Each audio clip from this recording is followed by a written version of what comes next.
a nossa aula inaugural com as palavras do nosso diretor, professor Romildo Dias Toledo. Obrigada. Obrigado, Jaque, pela introdução. Bom dia a todos. Sou o professor Romildo Toledo, diretor-geral da Coppe, e é com grande satisfação que inicio esta cerimônia que marca o início do ano letivo de 2021. Estamos recebendo, nesse momento, no primeiro trimestre, 527 novos alunos. São 365 alunos nos cursos de mestrado e 162 no nível de doutorado, que continua recebendo alunos nos próximos trimestres. Teremos uma aula inaugural a ser proferida pelo professor Jim Kurose, professor de Ciência da Computação da Universidade de Massachusetts, Estados Unidos, que tem como tema o ensino à distância, lições aprendidas durante a pandemia e o que vem a seguir. É lamentável, né, mais um ano em que a gente faz essa cerimônia de forma remota, de forma virtual, mas, obviamente, ela atende às necessidades dos protocolos de biossegurança. São protocolos que a Coppe segue, que a UFRJ segue, no sentido de zelar pela saúde e bem-estar do seu corpo social.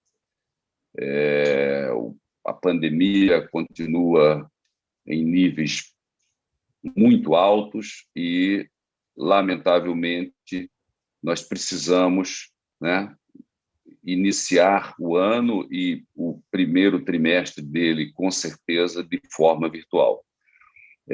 Estamos iniciando esse ano letivo no mês de maio, no início de maio, né? O ano passado, essa cerimônia aconteceu de forma tradicional no início de março. Isso significa que nós já estamos vivendo cerca de 14, 15 meses, né, em que a gente, nesse ambiente semipresencial, de ensino remoto, completamente remoto, e de algumas atividades de pesquisa dos nossos alunos nos laboratórios, aqueles que já ingressaram antes,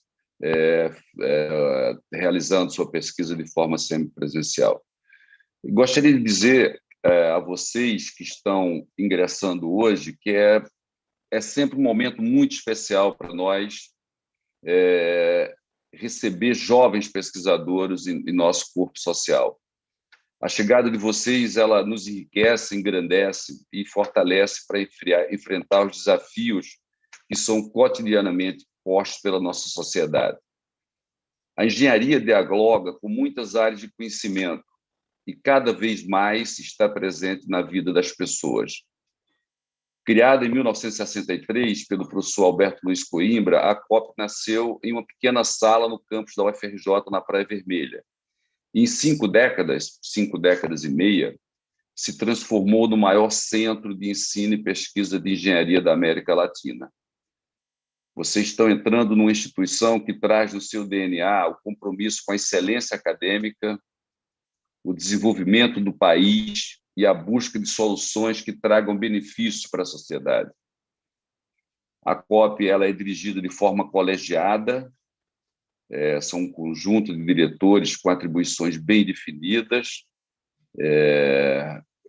que eu gostaria de mencionar aqui. A Suzana Kahn é a nossa vice-diretora, a professora Lavínia e o professor Marcelo respondem pela diretoria acadêmica e acadêmica adjunta, professora Ângela Uller, diretora de Tecnologia e Inovação, professor Erickson Almendra, diretor de Planejamento, e a técnica administrativa Wanda Borges, diretora adjunta de Pessoas. Além disso, nós temos uma fundação que nos apoia nos projetos que aqui são realizados e que cria a nossa interação com a sociedade, que é dirigida pelo professor Antônio Macdovo Figueiredo e pelo Fernando Peregrino. Além disso, nós contamos com um assessor especial para assuntos externos da diretoria, que é o professor Luiz Pinguelli Rosa, e um conselho deliberativo, que é a instância máxima da nossa instituição, que é presidida pelo professor Bartolo. A Coppe tem 130 laboratórios, são 65 mil metros quadrados de modernas instalações. Vocês terão aqui a oportunidade de interagir com esses vários laboratórios. Nós temos uma incubadora de empresas, nós temos incubadora de tecnologias e cooperativas populares, que é pioneira no país. Nós interagimos com instituições de várias partes do país e muitas delas se inspiraram e inspiraram a sua pós-graduação no nosso modelo, que muito nos orgulha. Nos últimos anos, nós expandimos nossas parcerias e atividades internacionais.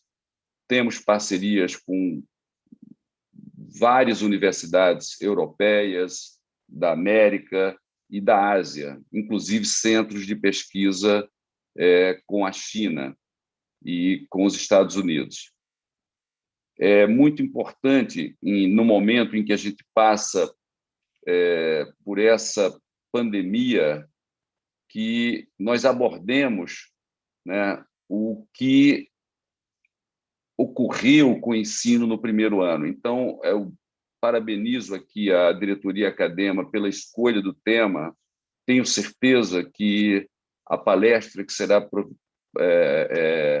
dada pelo professor Jim Kurose será muito importante, já que ela trata das lições que nós aprendemos com o ensino à distância, né? Nós temos essa vivência, nós conseguimos encerrar o ano acadêmico com bastante sucesso, apesar das dificuldades, e esperamos que esse ano que se inicia a gente possa tirar as lições, tirar o que foi bom e corrigir todos os problemas dessa educação à distância. Então, vocês são muito bem-vindos, esperamos que vocês usufruam desse ambiente rico que é a Coppe, multidisciplinar e com muita interação com a sociedade. Sejam bem-vindos, é um prazer recebê-los aqui na UFRJ e na Coppe em particular. Agradecemos a todas e todos pela participação e conheceremos agora o Núcleo Psicossocial Acolhe Coppe, que será apresentado pela nossa diretora adjunta de gestão de pessoas, a senhora Wanda Borges.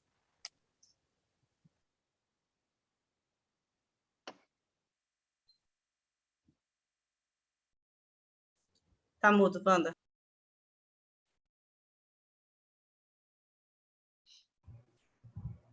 Bom dia a todas e todos. Os cuidados com a saúde mental sempre estiveram sobre os focos da nossa atenção.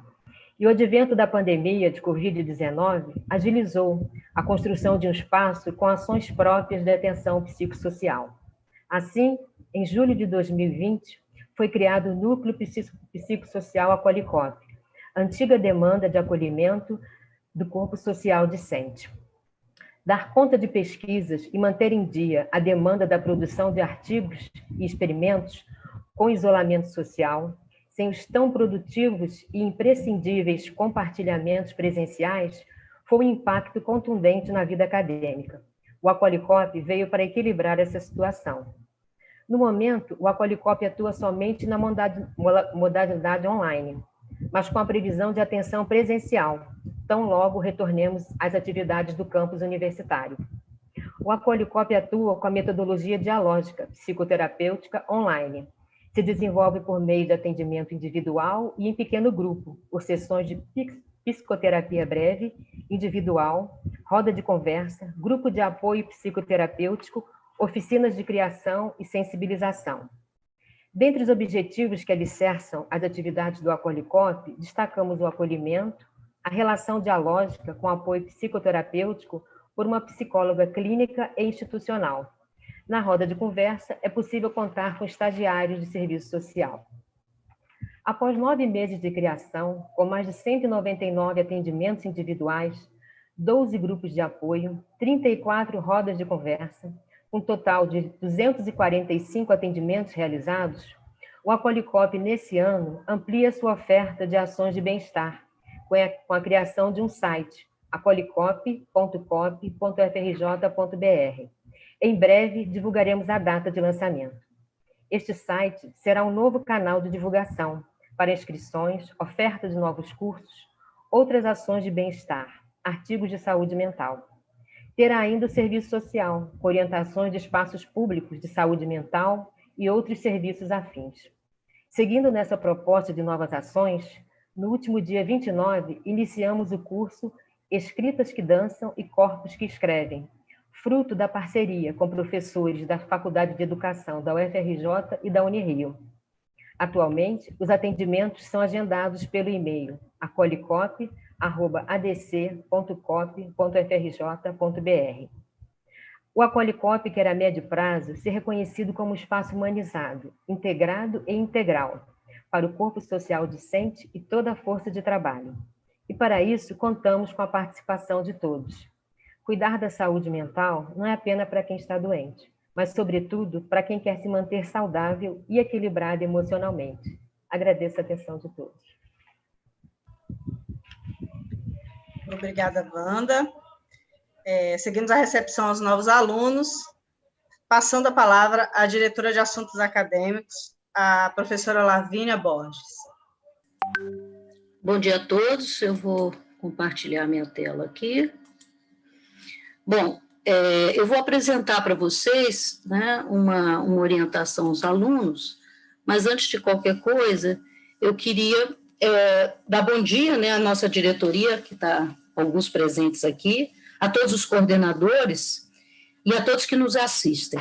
Em particular, eu queria dar uma saudação especial aos nossos alunos, que estão chegando agora para esse início de ano letivo, né, um novo início de mais um ano difícil que nós estamos começando, mas com a esperança que tenhamos um retorno à normalidade possível em breve, né? Nós estamos trabalhando por isso, esperando que a gente possa ter um rumo, né? Então, essa apresentação que eu vou fazer, eu estou dando algumas orientações para o nosso trabalho, como nós estamos trabalhando remoto, mas também deixando indicações para quando, em breve, né, que seja em breve, a gente retorne às nossas atividades presenciais, né?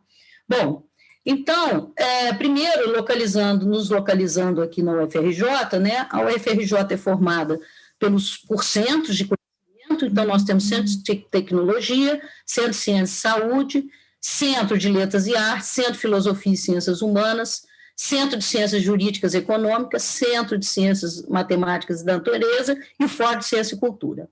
Então, a COP está localizada dentro do centro de tecnologia, juntamente com a Escola Politécnica, a Escola de Química, o Instituto de Macromoléculas e o Núcleo Interdisciplinar de Desenvolvimento Social, do qual a COP interage com todos esses outros institutos, para todas essas outras escolas, tanto em pesquisa como em ensino. Muitos professores dessas unidades são também professores na COP, né? Principalmente os nossos parceiros principais, Escola Politécnica e a Escola de Química, né? Onde a gente tem uma parceria, e principalmente a Escola Politécnica, onde quase 40% dos professores atuantes na COP são também professores da Escola Politécnica. Como a inversa também é verdadeira, nossos professores também atuam como docentes na Escola Politécnica e na Escola de Química, principalmente. Bom, então, todas essas informações e muitas outras, vocês vão receber em breve um livreto, né, um livreto virtual em PDF, com as orientações básicas sobre a organização dos cursos, endereços, localização de restaurantes, de biblioteca e tudo mais que possam interessar vocês nesse primeiro momento. A Secretaria dos Programas devem estar enviando para vocês, hoje ou amanhã, esse nosso livreto, né, de orientações. Esse manual também vai estar na nossa página, né, essa apresentação, e vocês podem também, na nossa página, COP UFRJ-BR, ter acesso a várias notícias sobre nossas pesquisas, nossas ações, e as notícias mais frequentes, mais novas, né, sobre as nossas ações junto à sociedade, de pesquisa e de divulgação mesmo. Então, vocês podem procurar não só na página, mas no Planeta COP, que é uma área, né, de divulgação dentro da nossa página. Bom, Outro ponto que eu chamo a atenção de vocês, que é importante, dentro da nossa página, vocês vão localizar um item aqui em cima no menu, que é vida acadêmica, né? Nessa vida acadêmica estão listados vários menus, né, de informações para vocês. Em particular, eu chamo atenção para vocês, calendário acadêmico, normas e resoluções, nossa comissão de pós-graduação e pesquisa, que organiza e legitima todos os atos acadêmicos dentro da nossa instituição, e uma área também que fala sobre metodologia científica, que é uma área que depois nós vamos, em breve, vamos ter uma palestra sobre isso, mas também que temos uma gravação ali sobre esse método, o problema de apresentação, como se os cuidados que a gente tem que ter no desenvolvimento científico, toda a parte de direito autoral, tudo isso é discutido e vocês podem ter acesso também nesse mesmo menu. E outras coisas também para outros, né? Serviço para os alunos, serviço não residentes, pós-doutorado, então tudo nessa parte, no menu que temos aqui na nossa página, que chama Vida Acadêmica, tá? Bom, aqui são os endereços, que eu estou botando aqui rápido, não tenho esperança que ninguém registre nesse momento, mas que vai estar disponível também lá na página, principalmente a página aqui do registro, que talvez não nesse momento vocês tenham muito contato com o registro, mas certamente ao longo da vida acadêmica vocês terão muito necessidade de conhecer o registro, principalmente no final da tese ou da dissertação de vocês, onde todo o registro de defesa e posterior à defesa é feito através do registro. Mas a matrícula de vocês, todos os atos acadêmicos passam pelo registro. Então, esse é o nosso atendimento e-mail, né? No momento, atendimento por e-mail, e através da página tem lá o horário de atendimento virtual para os mais antigos e para os outros, para os professores também que estão nos assistindo. Então, essa é a página do registro, é uma página recente, né, que nós estamos divulgando também. Bom, essa é a nossa equipe. Então, quando estamos presenciais, ocupamos a sala G103 e a 103A, essas são a nossa equipe, as nossas meninas e o nosso rapaz aqui atrás, né, que trabalha em outra área, mas é associado a gente, né? E aqui o pessoal também do registro, né, que está ligado à nossa diretoria acadêmica.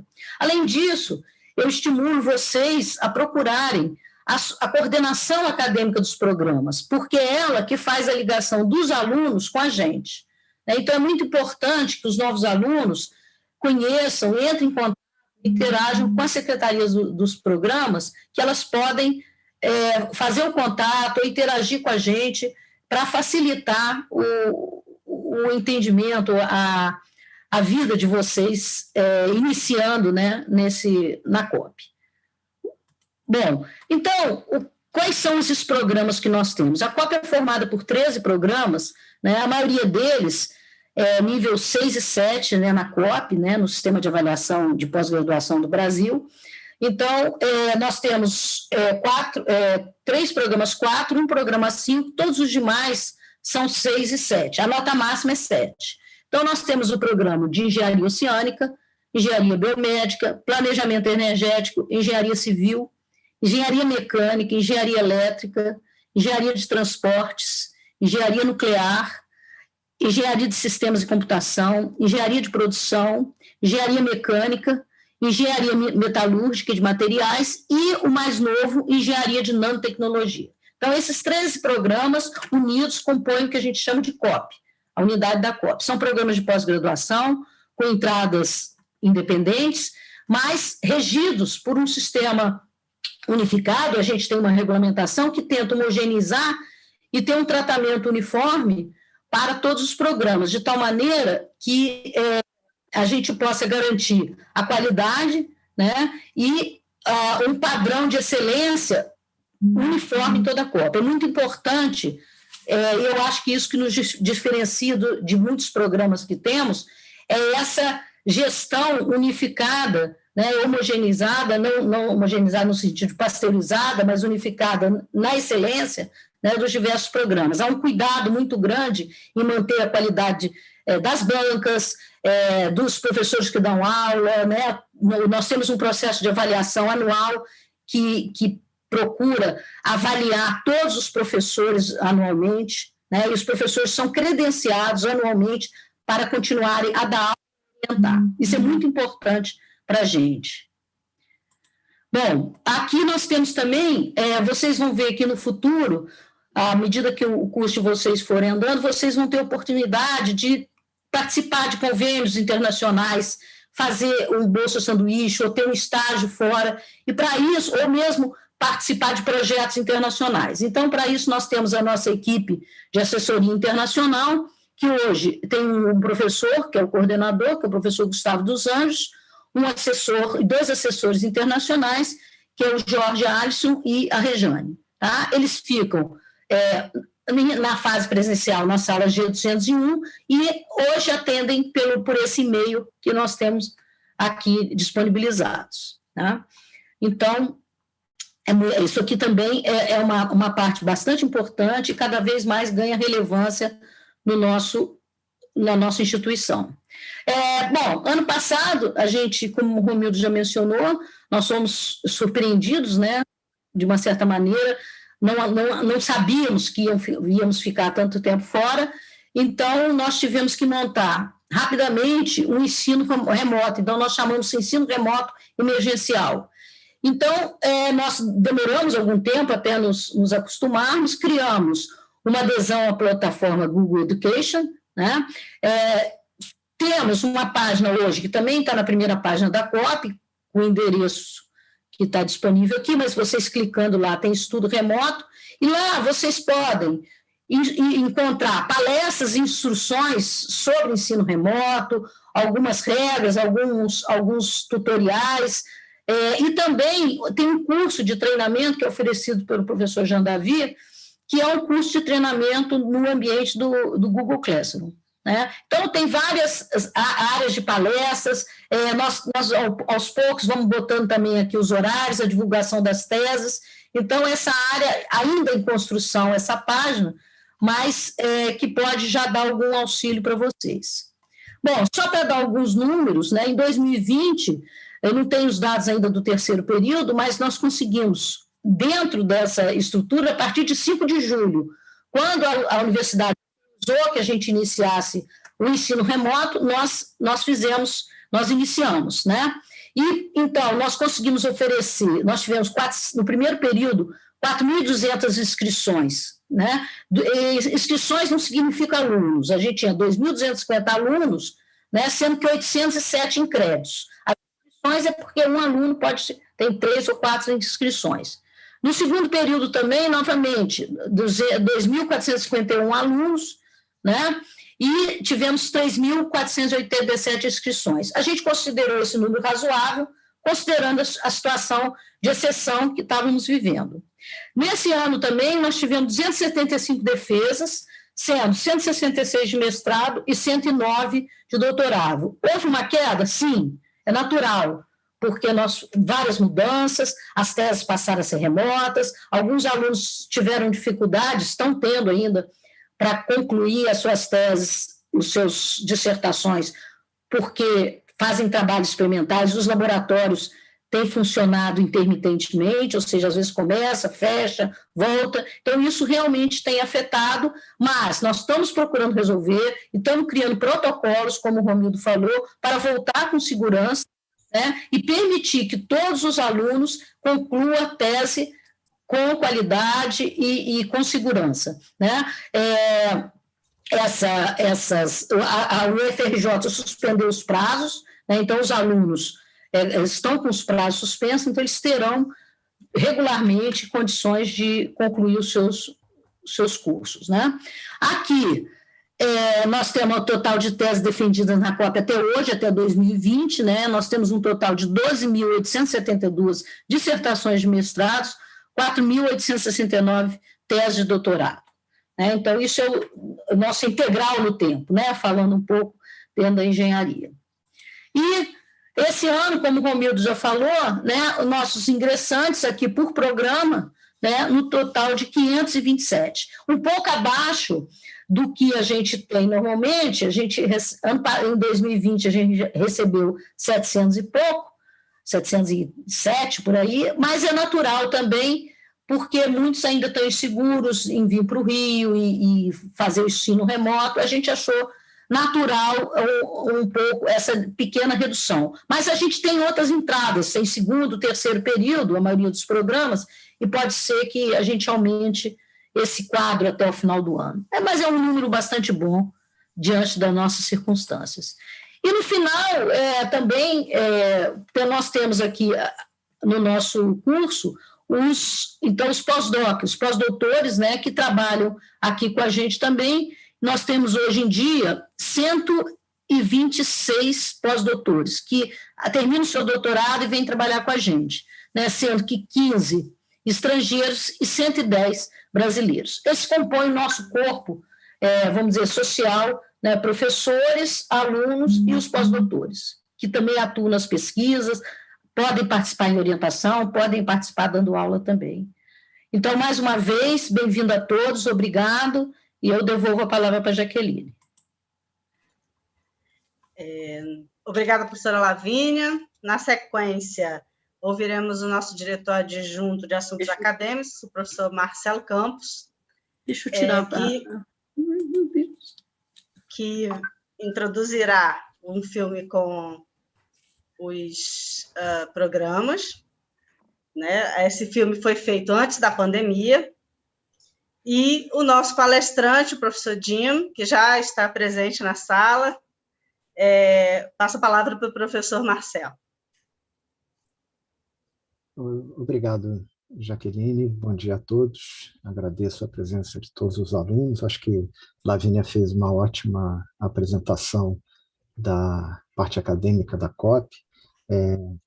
Eu só queria lembrar um pequeno detalhe, que a gente, quando fez o acordo com o Google, automaticamente os alunos podem solicitar junto às coordenações dos seus programas um e-mail institucional, né, quer dizer, nome@coppe.frj.br. A gente estimula os alunos a fazerem isso, para que tenham um e-mail de contato, um e-mail vitalício, né, que vocês podem manter para o resto da vida, pelo menos a vida profissional de vocês, mesmo após deixarem a UFRJ, concluindo o curso. Eu fico à disposição de vocês. Minha sala é na 103, no bloco G, junto da professora Lavínia, e eu vou introduzir o vídeo agora. Vou pedir para o Carlos disparar o vídeo no YouTube. É um vídeo de apresentação dos 13 programas, e logo em seguida veremos a fala do professor Jim Kurose. O programa de Engenharia Biomédica da Coppe é o programa mais antigo do Brasil na área de Engenharia Biomédica. É um programa que vai fazer ano que vem 50 anos. É um programa melhor classificado na CAPES, nota 6. Nós temos 18 docentes. Esses 18 docentes trabalham em várias linhas de pesquisa, né, que são instrumentação biomédica, processamento de sinais, biomecânica, ultrassom e processamento de imagens, engenharia cardiovascular e engenharia de sistemas de saúde, que inclui métodos de Big Data, de inteligência artificial e genética computacional. Qual é o perfil de uma pessoa que gosta de engenharia biomédica? Então, é uma pessoa que gosta de transitar em várias áreas do conhecimento.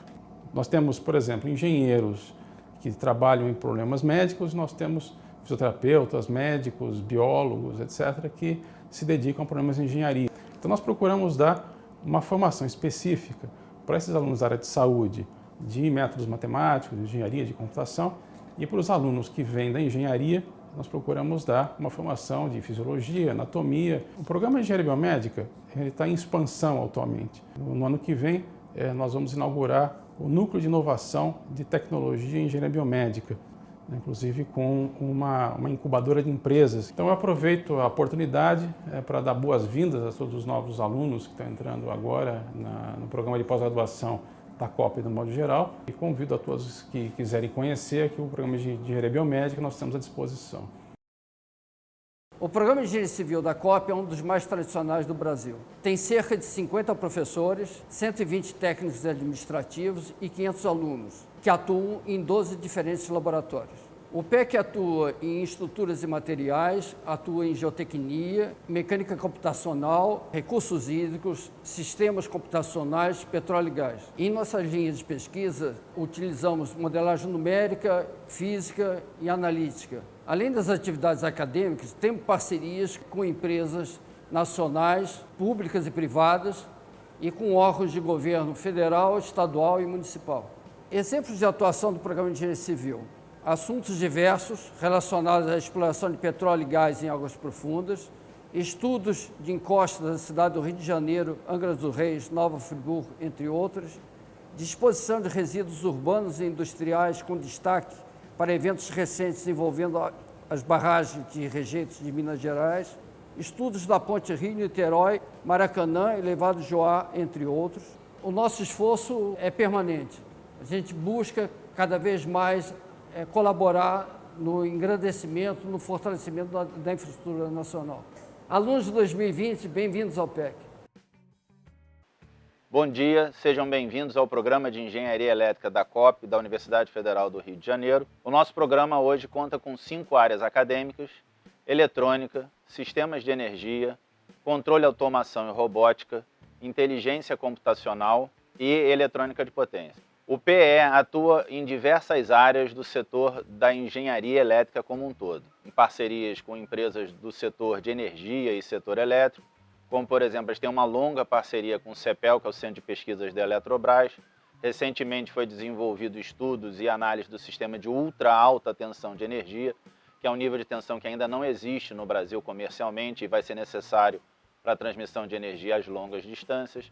Há um longo trabalho de elaboração e projeto de robôs junto à Petrobras para a inspeção dos sistemas submarinos. Também junto à Petrobras a gente conta com o desenvolvimento de sistemas de transmissão e distribuição de energia submarina, principalmente para o pré-sal. A atuação também em controle da indústria 4.0. Há uma atuação com entidades internacionais, como a parceria com o consórcio Atlas, que é responsável pelas atividades do CERN, o acelerador de partículas europeu. O PE também teve uma atuação importante na definição da televisão digital do Brasil e vem buscando sempre inovar, trazer o amanhã para hoje. Essa é a função principal do programa de engenharia elétrica. O programa de engenharia mecânica foi criado em 1965 e foi o segundo programa da Coppe. Ele também é um dos primeiros programas de pós-graduação em engenharia mecânica do país. O programa de engenharia mecânica sempre obteve a nota máxima da CAPES em todas as avaliações realizadas por aquela agência. Essa expertise gerou diversas parcerias com professores de diversas outras instituições localizadas nos 5 continentes. Isso acabou gerando um fluxo de alunos nossos para o exterior e de alunos do exterior que vêm e continuam vindo para o Brasil realizar suas pesquisas. Sendo a engenharia mecânica bastante ampla, a gente pode incluí-la em diversos setores da sociedade. Como exemplo de aplicações no setor de óleo e gás, podem-se citar pesquisas que vão desde o poço de petróleo até a utilização de combustíveis em motores. Além disso, como por exemplo nesse motor que está aqui atrás, o programa de engenharia mecânica tem feito pesquisa junto com as produtoras de óleo para o desenvolvimento de novos combustíveis utilizados em motores, usando equipamentos especialmente desenvolvidos com esta finalidade. Com este suporte e este nível de excelência do programa de engenharia mecânica, esperamos que todos os alunos e alunas se sintam motivados a continuarem as pesquisas conosco, contribuindo para um mundo mais justo e com menos desigualdade social. Sejam todos e todas bem-vindos e uma boa jornada nos seus estudos.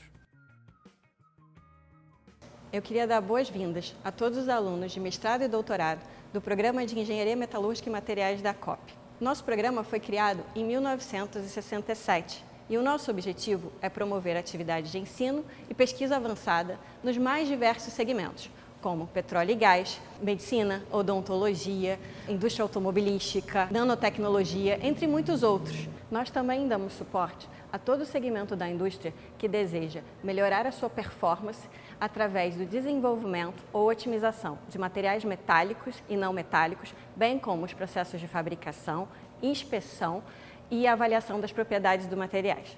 O PEM tem sido pioneiro no desenvolvimento de pesquisas na área de metalurgia e materiais, bem como na formação de mestres e doutores. Nossa infraestrutura conta com laboratórios com tecnologia de ponta, garantindo assim a nossa inserção internacional. Nós desenvolvemos desde a pesquisa básica até a implementação da tecnologia imediata na indústria e trabalhamos com empresas que querem garantir a qualidade dos seus processos e produtos. Contamos com vocês para construir esse futuro com a gente. Bom dia a todos, sejam bem-vindos à Coppe. Hoje vou falar sobre o programa de Engenharia da Nanotecnologia, o mais novo programa da Coppe. O programa é formado por vários professores de diferentes programas da Coppe. Sinônimo de inovação e competitividade, a nanotecnologia representa um avanço científico importante, onde trabalham-se materiais de 1 a 100 nanômetros de tamanho. As linhas de pesquisa do programa de nanotecnologia são compostas por duas grandes áreas: a engenharia de nanomateriais e a engenharia de nanosensores, nanosistema e nanodispositivos. Nossos recentes desenvolvimentos incluem a fabricação de nanopartículas para a eliminação de tumores por hipertermia, nanotubos de carbono, grafeno, usados como catalisadores nas ligas para armazenamento de hidrogênio, nanosensores para a indústria do petróleo, nanosensores para a detecção do Zika vírus e nanofármacos. Espero que tenhamos um ano bastante promissor, com bastante trabalho e bastante conhecimento na área de nanotecnologia. Obrigado a todos. Olá a todos, vou apresentar o programa de pós-graduação em Engenharia Nuclear da Coppe, Universidade Federal do Rio de Janeiro. Nós temos um grupo que nós chamamos de Tecnologia de Reatores, que envolve as áreas de Física de Reatores, Engenharia de Reatores, Análise de Segurança e Engenharia de Fatores Humanos, e a área de Física Nuclear Aplicada, que é mais voltada para aplicações da radiação a diversos setores da atividade, como, por exemplo, medicina, preservação de alimentos, preservação de obras de arte. Nós temos vários laboratórios para o desenvolvimento dessas atividades de pesquisa, começando com o Laboratório de Instrumentação Nuclear, que desenvolve atividades ligadas mais à área de Física Nuclear Aplicada, tá? Laboratório de Monitoração de Processos, a princípio envolvido na área de Engenharia de Fatores Humanos e também tem estado envolvido um pouco na área de Análise de Segurança. Temos laboratório de simulação e métodos de engenharia, com pesquisas voltadas para a área de engenharia de reatores. O laboratório também de ambiental e de métodos computacionais, também voltado para aplicações à área de física nuclear aplicada. Então eu dou as boas-vindas aos alunos que estão começando agora, tanto do mestrado como do doutorado, e me coloco à disposição para esclarecimentos e informações que considerem pertinentes. Obrigado. O programa de Engenharia Oceânica da Coppe visa fomentar a formação de recursos humanos para enfrentar os desafios tecnológicos para a exploração racional do mar. O Brasil tem uma capacitação enorme em termos de litoral, mar e oceano. Podemos explorar esses recursos de várias formas. Por exemplo, podemos estudar a navegação, tanto de cabotagem como navegação interior. Podemos estudar a exploração do óleo e gás offshore, e podemos também, mais recentemente, estudar assuntos sobre a geração de eletricidade e energia através das ondas, vento e correntes. Temos um corpo docente de alto nível, todos os docentes têm um curso de doutorado e publicações tecnológicas e científicas de alto nível. Aliado a isso, temos a presença de importantes laboratórios como o LTS, o Laboratório de Tecnologia Submarina, que estuda assuntos importantes da exploração de gás e óleo. Outro laboratório muito importante é o Lab Oceano, é um dos maiores e mais modernos do mundo. Temos também o LOC, que é um laboratório de correntes e ondas, onde nos encontramos agora. Quem vai estudar nesse curso vai se capacitar de forma diferenciada para enfrentar esses desafios do futuro. O programa de Engenharia Oceânica da Coppe precisa de você para fazer a diferença. O programa de planejamento energético é um programa multidisciplinar que lida com temas relacionados à energia, meio ambiente e sustentabilidade de forma geral. Nós temos diversas linhas de pesquisa.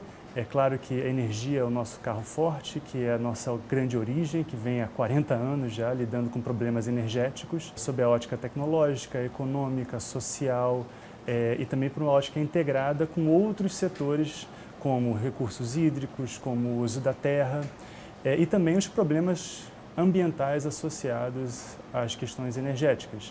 Uma das grandes linhas de pesquisa do PPE está relacionada às mudanças climáticas globais, e aqui a gente estuda não apenas diferentes formas de reduzir as emissões de gases de efeito estufa, seja do setor energético ou de setores como resíduos, ou como os processos industriais, ou até mesmo como questões relacionadas ao uso do solo, mas também lidamos com problemas relacionados a como resolver impactos que vão vir das mudanças do clima, como que mudanças do clima podem afetar sistemas energéticos, sistemas humanos de forma geral. Então gostaria de dar boas-vindas aos novos alunos, vocês estão numa escola de excelência, estamos muito felizes em recebê-los e vamos para mais um ano de estudos, de pesquisa, que vai ser muito produtivo. Bem-vindos.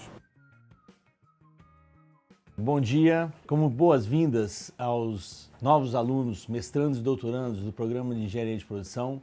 Eu gostaria de falar um pouco desse lugar que vocês vão passar a frequentar a partir desse ano. O programa de Engenharia de Produção tem uma identidade, uma tradição, uma história. Somos uma engenharia de interfaces, interfaces com diversas áreas do conhecimento, algumas mais tradicionais como a saúde, psicologia, sociologia, outras mais recentes como as ergodisciplinas, as disciplinas que estudam o trabalho. Hoje, no mundo contemporâneo, compreender a engenharia de produção é diferente do que já foi passado naquele filme Tempos Modernos do Charles Chaplin. A produção não é só a produção de bens materiais, seriados e terroristas. Ela envolve uma série de dimensões imateriais e relacionais que são complexas de se compreender. O que fazemos é tentar compreender essas dimensões para construir soluções para os problemas da nossa sociedade. Aproveitem essa tradição. Sejam bem-vindos. Bom dia a todos. O Programa de Engenharia Química da Coppe, fundado em 1963 pelo professor Alberto Luiz Coimbra, foi o primeiro programa da Coppe e serviu como alicerce para essa instituição e também para vários outros programas do Brasil e da América Latina. O PEC tem a missão de formar recursos humanos altamente qualificados para atuar em qualquer segmento da sociedade. Somos em torno de 20 professores no programa e 3 colaboradores e atuamos em várias áreas de conhecimento. Temos pesquisas em nanotecnologia para desenvolvimento de processos e produtos, fenômenos interfaciais para desenvolvimento de surfactantes, cosméticos, bebidas, catálise, polímero, desenvolvimento de biofármacos e de vacinas como a Zika, tratamento avançados de água, separação por membranas, entre vários outros. O Programa de Engenharia Química da Coppe mantém várias parcerias com empresas nacionais e internacionais e com várias universidades do Brasil e no exterior. Gostaríamos de convidá-los, vocês, alunos do PEC e de toda a Coppe, a aproveitarem ao máximo essa instituição que tem muita tradição, mas que mantém a vanguarda do desenvolvimento científico e tecnológico e na formação de recursos humanos brasileiros. Olá a todos, é com satisfação que estou aqui para apresentar o Programa de Engenharia de Sistemas e Computação, um dos programas de excelência da Coppe, nível 7 da CAPES, um dos pioneiros na computação do país. Como vocês devem saber, o PESC, que como é carinhosamente conhecido, ele oferece um conjunto de linhas de pesquisa e temáticas de trabalho que estão sempre olhando para a fronteira do conhecimento e trabalhando em prol do desenvolvimento tecnológico do nosso país. Nós temos uma inserção muito grande, tanto no que diz respeito à ciência da computação como à engenharia de sistemas, e atuamos fortemente no contexto de engenharia e ciência computacional. As nossas áreas de trabalho hoje envolvem temas como, por exemplo, internet das coisas, cidades inteligentes, inteligência computacional, transformação digital, dentre outras temáticas que são extremamente relevantes para garantir o desenvolvimento tecnológico e social do nosso país. Venham para o PESC, vejam as nossas disciplinas, busquem os projetos, trabalhem com a gente. Sejam muito bem-vindos à Coppe, sejam muito bem-vindos ao PESC. Olá a todos, Sejam muito bem-vindos ao programa de Engenharia de Transportes da Coppe UFRJ, um programa que foi criado na década de 70, uma referência nacional e internacional na área. Nosso programa trabalha basicamente com 4 linhas de pesquisa. A primeira delas, cidades e mobilidade, trata a questão da integração entre os sistemas de transportes e a divisão espacial das atividades econômicas das cidades. A segunda linha de pesquisa é a linha de gestão e operação. Ela trabalha a questão de engenharia de tráfego e a movimentação de carga, pessoas, veículos e cidadãos em áreas urbanas. A terceira linha de pesquisa é a linha de logística, que trabalha a cadeia produtiva do transporte. Então, ela analisa a otimização dos processos de transporte, principalmente veículos de carga, caminhões e outros que trafegam carga pelas rodovias e até mesmo em áreas urbanas. A quarta linha de pesquisa, a linha de transporte e sustentabilidade, busca estudar novas tecnologias visando aspectos econômico, social e ambiental. Essa linha busca modalidades mais sustentáveis, limpas, seguras e inclusivas. Com isso, venha para o Engenharia de Transportes. Vamos juntos desenvolver soluções inteligentes para os grandes desafios da sociedade brasileira. Uma das áreas interdisciplinares da Coppe é a Engenharia e Ciência Computacional. Reúne todas as atividades de simulação computacional, muitas delas já presentes em diversos programas da instituição. Fazemos uso dos recursos computacionais da Coppe, administrado pelo Núcleo Avançado de Computação de Alto Desempenho, principalmente do supercomputador Lobo Carneiro localizado no Parque Tecnológico da Coppe. Muitos de vocês, alunos, vão ser treinados aqui, os diferentes programas, para utilizarem eficientemente esses recursos computacionais, que são dos melhores existentes no país no momento. Bem-vindo à Coppe e que espero que vocês todos passem por ela aqui e utilizem os nossos recursos computacionais. Muito obrigado.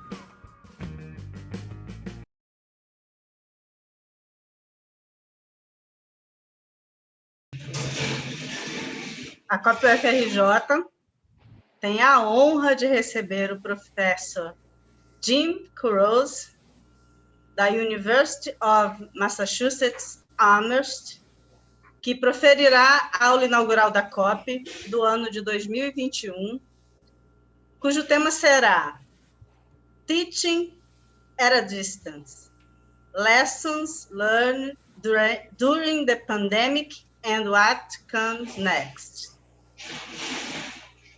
Welcome, Professor Jim Kurose. A palavra é sua. I will make a short introduction of Jim's CV. So, eu vou falar em português. So, Jim, give me for a short SAP connection in a different language. I'll make the introduction of your CV in Portuguese. Yes, that's good. Okay. Obrigado. Jim Kurose é professor da Universidade de Massachusetts em Amherst, é professor de Ciência da Computação, e ele tem uma função administrativa que iniciou há pouco tempo, que é Associate Chancellor para Partnerships and Innovation, e é um pouco sobre isso que ele vai falar hoje, em particular sobre um grupo que vem estudando o Flexible Learning, né, que é essas formas de aprendizado virtual. Jim Kurose é Fellow do I3E, Fellow da ACM.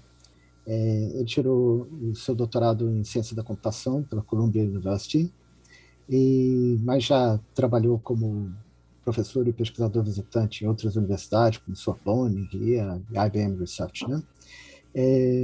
Ele recebeu vários prêmios, Infocom Award, ACM SIGCOM Lifetime Award, ACM SIGCOM Test of Time Award, IEEE Computer Society Taylor Booth Education Method e outros.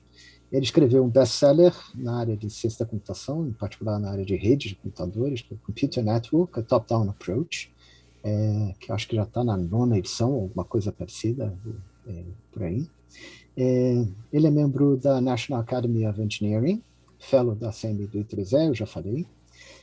De 2015 a 2019, ele foi Assistant Director da US National Science Foundation, que é a NSF americana, uma das principais agências de fomento à pesquisa nos Estados Unidos. E lá ele conduziu a diretoria de Computer Information Science and Engineering. E ele também trabalhou no Office of Science and Technology Policy para Casa Blanca, se eu não me engano. Eu vou passar para o inglês agora e passar a palavra para o professor Jim Kurose. Jim, finally, the audience is all yours. Thank you very much for being here with us. Okay, thank you very much. Obrigado, Marcelo. Thank you very much. I'm very sorry. I speak French, I speak a little bit of Spanish, but I don't speak any Portuguese. And so I wish I could give a presentation in Portuguese, but maybe sometime in the future. But I'm really very honored to be able to speak to all of you. And I want to say a special welcome. I know there are a lot of students who are listening to this streaming via YouTube. So I want to say a special hi to all of you. You know, I think all of us are in universities because we love teaching and we love students. And I can tell you, I've visited UFRJ and Coppe maybe 10 times. I've given talks. Actually, I taught a class there. I've given research talks there. You're coming to a fabulous school and you'll get a great education. I mean, the faculty that you're going to get a chance to meet and work with and learn from at UFRJ and Coppe are just really, among the best in the world. And I hope to get down there at some point in the next year or two. I mean, again, I've been many times. I come every year or every other year. When I was working with the National Science Foundation, it was my privilege to be able to start up joint research programs between the United States and Brazil through CNPq. And so I very much look forward to continued collaboration. But unfortunately, this is going to be, I'm sitting here in my house in Massachusetts. In the United States, we're still working from home. I'm teaching from home. And so this is a talk being delivered from home. But I wanted to say hi to everybody, to thank you again for inviting me, and a special hello to all the students who are going to be starting their graduate school in particular coming up.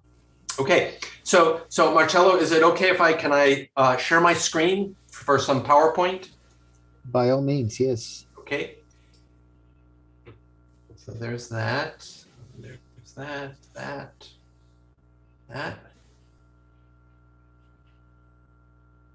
And can you see my screen okay? Yes. Okay, wonderful. So this is actually not a technical talk, but for those of you who are students, I think you'll find it pretty interesting nonetheless. This is about teaching and learning at a distance, something that we've all, some of us, I've worked in this area and taught at a distance for actually 20 years, but for many of us, it's a new experience. I think one of the things you'll see, because I'll talk about some of the activities going on at my college, I know some of the activities going on at UFRJ, you'll see how much, the professors think carefully about how we ought to be doing teaching and learning in this time of the pandemic, and also what comes next. So here's what I'd like to talk about.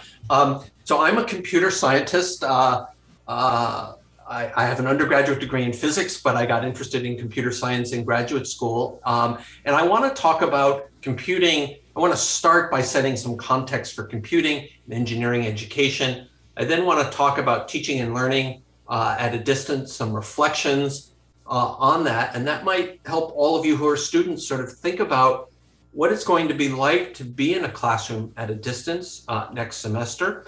And then talk about a particular project that we've launched at the University of Massachusetts called Flexible Learning that I've been involved with. So let me start off by, I'm sorry to be giving you such a US-centric view of the world here, so my apologies for that. So the data that I'm going to show you is from the United States. But one of the things certainly that all students think about and all faculty think about when we teach are, we're educating the next generation of researchers and of workers in the economy. So you might ask yourself, where are the STEM jobs? Where are future STEM jobs going to be? STEM stands for science, technology, engineering, and mathematics. And so the graph you see over here on the left is a graph from the US Bureau of Labor Statistics, and it looks at where are the new jobs in STEM. So that's all of the physical and life science, mathematics, engineering, computer science, the things that go on in Coppe.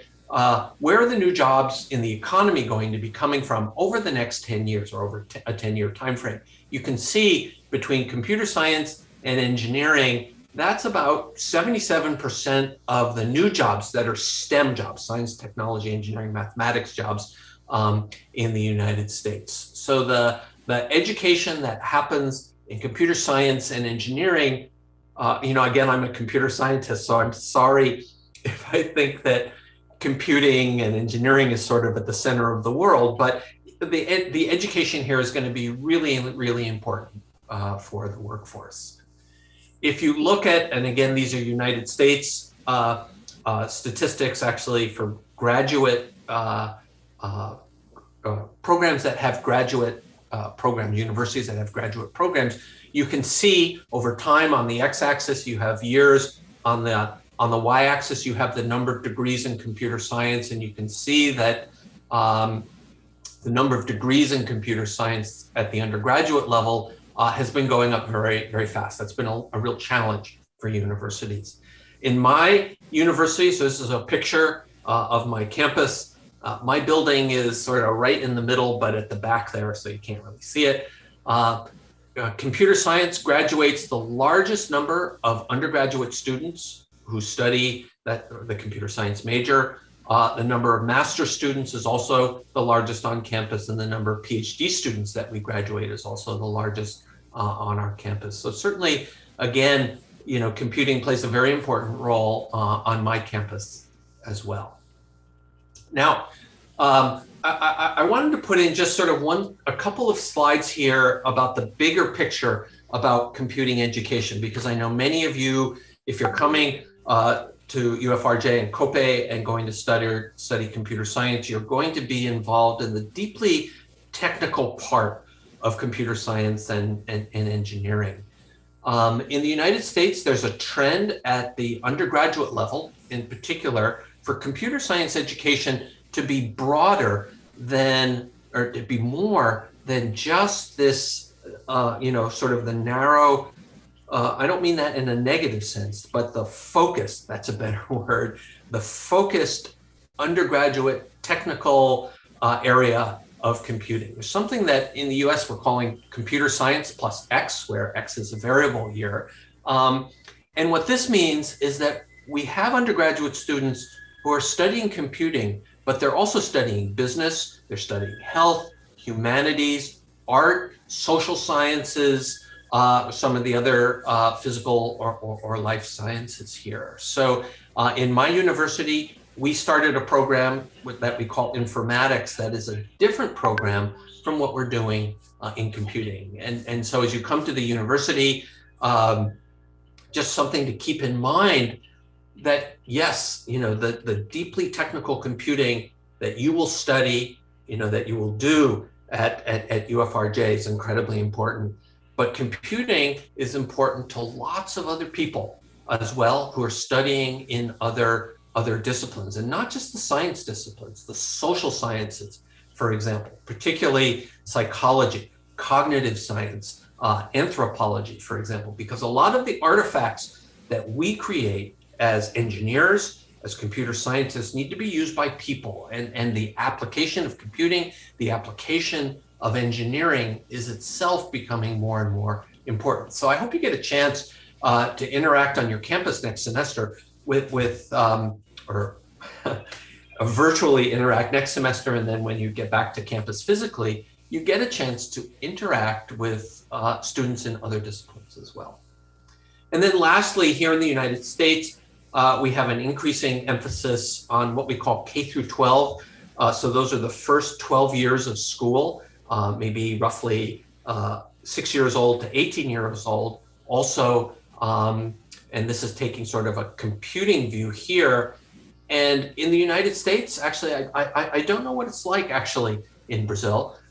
In the United States, we have the kinds of students studying computer science are not that diverse. There are not nearly as many women as there are men in computer science programs, and from underrepresented groups, Latino students, also African-American students, they're underrepresented. And what's being shown here, just some activities that I've been involved with while I was at the National Science Foundation and before, showing sort of the results. I'm not sure if you can see my cursor, but showing the increase on the left-hand side in women who are participating in, these are actually taking specific exams in high school in computer science, and also the underrepresented racial and ethnic groups in the United States. So a real effort to diversifying computer science education in the United States, and some very promising results here too.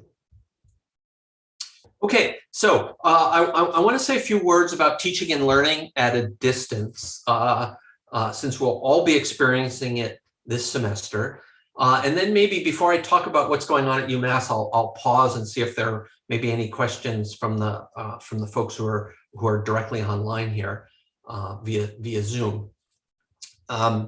So here's the question, right? So if you start on the left-hand side, up until a year ago, primarily, you come to UFRJ, you come to UMass, you sit in classrooms, you interact with you interact with the professors and other students. You do it in a classroom, you're face to face.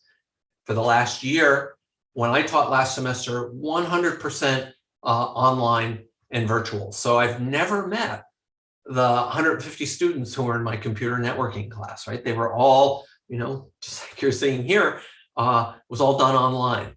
And in between, there are models of teaching and learning called blended sometimes, and or hybrid, where we try to mix face-to-face instruction with online instruction. So certainly as a result of COVID, we in the States, I know you folks in Brazil, have moved completely from face-to-face to virtual. And the question I want to ask is, we will, hopefully, COVID, we will get past this. And when we're past this for your education, what will education look like? Will we go back to 100% face-to-face, or will we go somewhere in between, some mixture of face-to-face and virtual, right? And there's a French word, déjà vu, means, we've seen this before. And there have been discussions in the past about online learning a lot, and some amazing things. I know I've worked with Edmundo on some of these online activities in Brazil. So the question is, well, have we seen this before, or it sort of came and went, or is this something that's here to stay? And I want to make the argument here. You'll see I'm a big believer in that. Things this is going to be, I think, going to be a real change, that we're not going to go back to completely business as usual with face-to-face. And so why? Well, first of all, we have on-campus students. I'll speak for my students here at the University of Massachusetts. We have programs called internships, international study. So a lot of our students work, they hold a job while they're going to campus. Maybe they're home, they're taking care of their parents. They've got kids they need to take care of.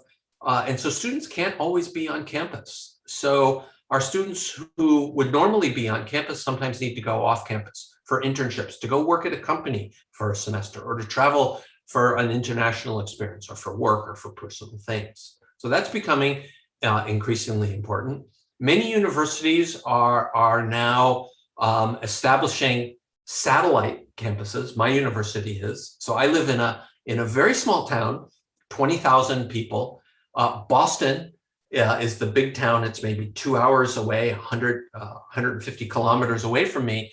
And we're starting a campus in Boston. So we will do some teaching to students who are actually not physically in our little town here, but are physically in Boston. So remote campuses. You're all coming to graduate school. Those of you who are students are coming to graduate school.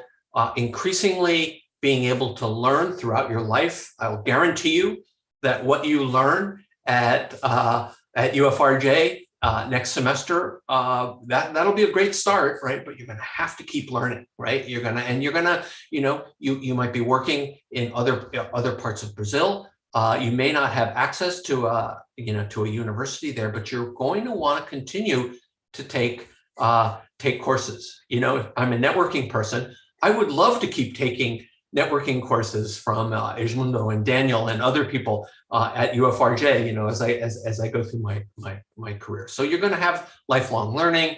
I'm going to say a word about demographics. I'm not sure what the demographics are, you know, in terms of what's the age distribution of people who are coming to universities, but I'm going to show you that in the United States and also in Korea in just a second. And then finally, there's just a lot of increasing demand for education, and, you know, in particular, as we saw, in the areas of computing and engineering.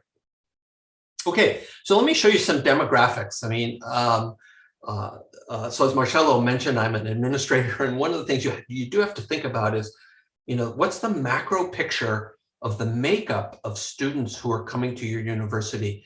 And maybe during, you know, we'll pause for questions in a couple of minutes. I'd be interested in hearing about Brazil. But in the United States, so what I'm plotting here, so going up, as you go up on the x-axis, you see you're getting older and older and older. And the yellow is for males, and the blue is for females. And the width of the bar is the percentage of the population that's in that age group. So in 1980 in the United States, so when some of us were in college, for example, you can see that bulge right there in the middle. So I'm part of that bulge, right? And what it said was that in the 1980s, look at all of the college-age students that there were. By 2020, so last year, you can see that bulge has sort of disappeared, right? That it sort of smoothed out a little bit, and we have fewer college-age students now in the United States than we had in 1980, right? And so we have programs that grew to meet the demand in 1980, but, you know, we don't have the same number of 18 to 22-year-olds anymore. And this is the projection for 2040. You see it even more. So in the US, we have a bit of an aging population, and a population who's going to need to do lifelong learning. So you can see how this might tie into learning at a distance. Here's the picture in Korea, where it's even, I mean, this is pretty amazing, right? Look at the changing demographics in Korea from 1960 to 2010 to 2060 there. And you can see that they face the same kind of challenges, even more so than we face. And this is true, something similar is true in Japan and some of the other Asian countries as well. So, you know, my question is, are we going to be face-to-face? Are we going to be virtual? Are we going to be something in between? And you know, so for those of you who are faculty, here's a couple of books. You know, believe it or not, faculty get homework and have to read and keep up with things, believe it or not, for those of you who are students. These are two books that I found very provocative about how higher education, again, focused primarily in the United States, also in Europe, is going to be changing. And so Clayton Christensen, who's a faculty member at MIT, has written a couple of very provocative books that you might want to take a look at. And, you know, for those of us who work in engineering and computer science, innovation and disruption is the name of the game, right? And, you know, the question is, well, maybe we ought to look at our own business, you know, not just the technology we produce, but our business of education, and think about, you know, is it innovate or die? That's sort of a saying that people sometimes like to use. Okay, so I want to just show you 5 thoughts about what this increased emphasis on online education, teaching and learning is going to mean for university faculty, for staff, and for students. And then we'll pause, see if there are any questions, and then I'll tell you a little bit about what's going on at UMass. So for those of you who are faculty, you might appreciate that you're the person there in the center lecturing. You can't quite see this. I cut off the picture.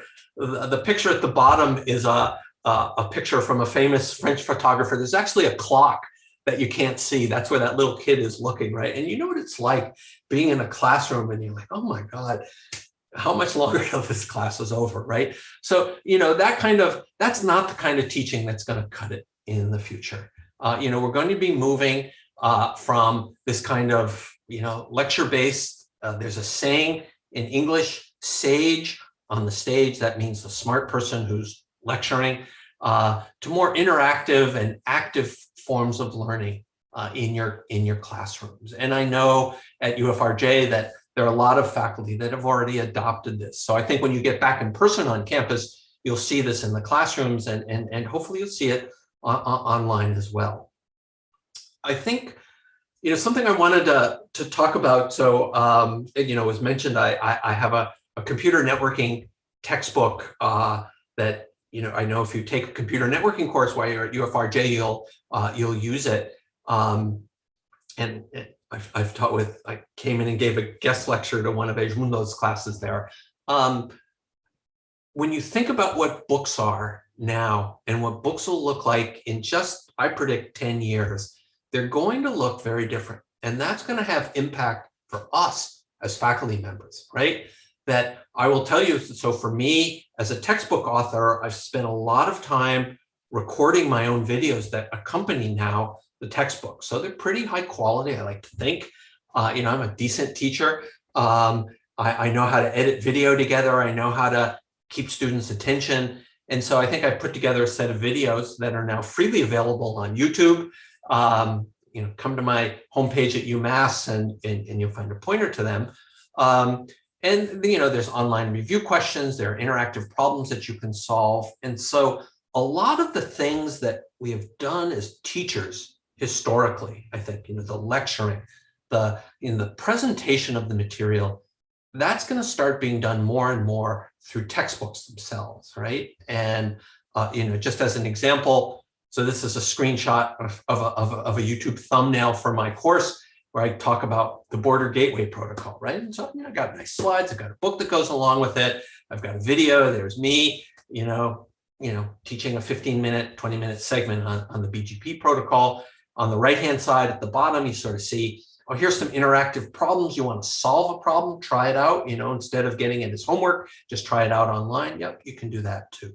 So the question is, what does this mean? What does this mean that we as teachers now mean to do in the classroom? So some people will tell you, oh, this means that, teaching is going to be totally transformed. And I don't think it will, and it won't make teachers go away, but I think the challenge in teaching is going to now be less lecturing and sort of just pushing material, but rather how to personalize the learning experience for our students, right? So how to contextualize it, right? So how you learn about networking, for example, my area of research in Brazil, what the current contexts are, what the challenges are, quite honestly, they are different. I mean, some of the technology is the same, but certainly as you move up, up the protocol stack, as we say, the challenges are a little bit different there. And so I think you'll see that the challenge for us as professors is going to be how to personalize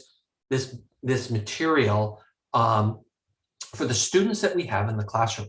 In computer science, there's a saying, to make things go fast, you optimize for the common case. So inside an operating system, if there's a path of code that you use again and again and again, you make that really, really, really fast, right? We optimize for the common case. And that's what textbooks do, right? So, I've written a textbook, and it's used all around the world, literally millions of students have used it in lots of different countries. And every country's different, right? And every student's different. And so, but it's just one textbook, right? So it's generic. Honestly, it's generic, right? And so faculty then have the job of how to contextualize that, how to personalize that for their students. Okay, so all of you next semester will be, all of you who are students and faculty, will be online next semester. I hope to be in person next semester. We'll see how things go. And a challenge that we have when we have a hybrid classroom, hybrid means mixed students who are on campus and off campus, is how do you create community? So I know maybe there are 600 or so of you who are going to be new students, and you're not going to be physically with the other students in your classroom. How do your faculty members, how does your teacher create a community among the students who are in the classroom if they're not going to be physically together? Well, there are techniques for this, online discussions. We could have breakout groups. You could do team-based learning virtually, meaning that you can still do projects with 5 different students collaborating. They just won't be together in person. You could do group projects or force students to interact with each other in projects. I did that in my networking course. I'd never done this before, right? So, computer network protocol is, this computer talking to this computer, and we write protocols. And so what I had students do, and I've always had students do, is to write some protocols. And they would write, a sending side and a receiving side themselves, and their 2 sides would talk to each other. And what I made them do this semester was, oh, okay, well, you write a sending side and someone else will write the receiving side, and your code has to interact with each other. So I forced the students to come together. If you know something about networking, I also had them do a routing protocol where they had to share, they had to communicate with all the other students in the class. And so we sort of ran a network at the application level of students' code who had to talk to each other. So I think there are ways of creating community inside a hybrid classroom. And I think that's going to be important. We do need to break down the barriers between on-campus and off-campus students. In the US, as I've mentioned before, we sort of have this dichotomy between students who are online and students who are present and students who are not physically present. And again, there's going to be a mix of this in the future. Our residential students tend to be 18 to 22-year-olds. I really hope when you students get back and you're able to be on campus again, what the English phrase is co-curricular learning. You see that over here. There's a lot of learning that happens outside the classroom. That's going to be really, really important. How do we translate that co-curricular learning, like the students you see, over here, just sort of chilling, hanging out, talking to each other, in this nice picture, they're all thinking about their studies, but it's not the only thing that happens. These co-curricular activities, how do they translate to students who are now also online? Who often tend to be working, they tend to be older. How do we help them with learning in class, even though they're off doing, they're doing other things. And then finally, then we're going to pause. I'll see. Well, actually, I want to say one more thing and then pause for any questions. You're all experiencing this. I mean, literally, as we talk here, the infrastructure, the digital delivery systems, the online resources, so this is a lecture, but the online teaching tools, they require bandwidth, they require computing, they require storage. That's important. And for us, I'll speak for my campus, this has been a major concern. How do we provide equal access to all of our students, the on-campus students and the off-campus students as well? How do they have equitable, fair, equivalent access to university facilities when they're off campus? If you're an on-campus student, right, every on-campus student gets to walk into every classroom, right? So we say, oh, you're a student? Yes, you get to come into our classroom. You get to go to the student center. You get to go to the recreation center. What's the equivalent principle for off-campus students, right? We don't want to create a digital divide between students who have access to online resources and students who don't. In my college, we, during the pandemic, were able to give laptops out to students who didn't have access to laptops because that was so critical to do that. And so for the university as an institution, we're going to have to address this through student aid, student grants for technology if they can't afford that. So I'll close up here simply by saying, before I talk anything about my own institution, that in the networking community, we had a discussion last August that I think was very interesting. You see the URL right here. Edmundo and I and others really helped organize this workshop. I would say it was great. And it was just a bunch of, 250. I mean, normally, this is the fourth of these workshops. Normally, we have 25 people show up, but because it was online, because of COVID, we had 250 people show up. So it was amazing. And from all over the world to talk about and to share information about how they're teaching online for computer networking. And so here's a couple of of papers that I wrote, or white papers that I contributed. One's with Edmundo, one's with Serge Fedida, a colleague of mine in France. And so we have white papers that came from all around the world. You can go to that website and read them, especially, if you're an instructor in a systems area. I think you'll find it really interesting. What are the experiences and lessons that we've learned? What resources are available? So, lots of people are putting their lectures online. How do you teach online? And what is this thing's going to look like, after the pandemic? And here's just a picture of the, places we had people participating in the workshop.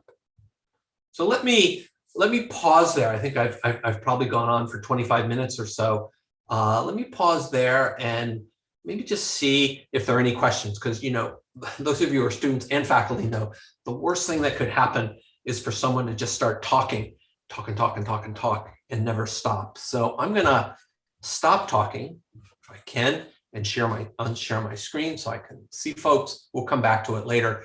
Let me just ask if there are any questions, any comments that anybody who's online here can make. And if I need to, I can because I can hear the questions for folks on Zoom. I can repeat it also for people who are offline or online. Sorry. Hi, Jim. I'm monitoring the YouTube channel here. Okay. There are lots of activities in the YouTube channel, but I do have a question, and I will use my prerogative of being online with you directly to step in front of other people and ask my question, if you allow me. Absolutely. I believe that we were ran over by COVID. We thought that we would be home for a month or 2 months. And in the end, it's been over a year. And so far, we are not sure when we are coming back. And we have an excuse. It's because in our generation, we haven't seen anything like that, worldwide pandemic that put us all home.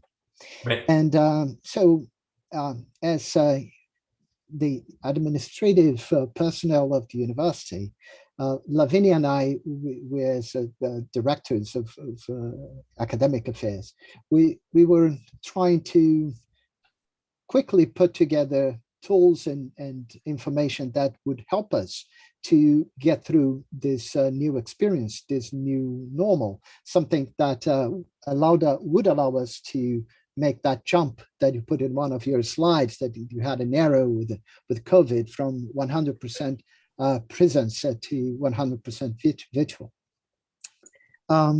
So this was done more or less ad hoc. We had great help from people, Edmundo and Carlos Bicholski, which is also in the room with us. They helped us quite much, Jean David as well, and a small group of students also helped us. But I am afraid, and I think that other professors are afraid as well, that we will be run over again when it's all over, because we are quietly and testily expecting that we will go back to the way it was before. But things will not be the same, as you mentioned. We can use this as a means to improve and to get closer to students and include this diversity of access to our university courses, and bring people that normally would not be able to attend university because they are home and so on.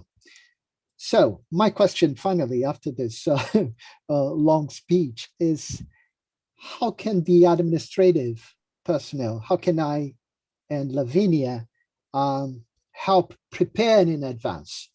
Because the way I see now, it will be run over again, because we're more or less quietly expecting that professors would prepare themselves for this new normal, post-COVID new normal. And I think that maybe there are ways of coordinating the efforts and preparing in advance. And that would be, how do you see that, and what hints that you would be able to give us? So first of all, let me say, well, thanks for the question. It's a great question, and I agree with everything you said about, why. So to me, it's not just coming back and doing the same thing, and a lot of the issues, Marcello, that you just brought up about, improving what instruction looks like, to be able to increase access, right, to UFRJ courses, right? I mean, you folks are a national treasure, right? And so how do you make that kind of an educational experience and opportunity available to more students, the ones who can't actually manage to come to Rio and come to your campus, right? So I would say that challenge existed before COVID, right? But now, we were all forced into starting to learn how to use those kinds of tools and how to adapt our courses to not just to doing face-to-face.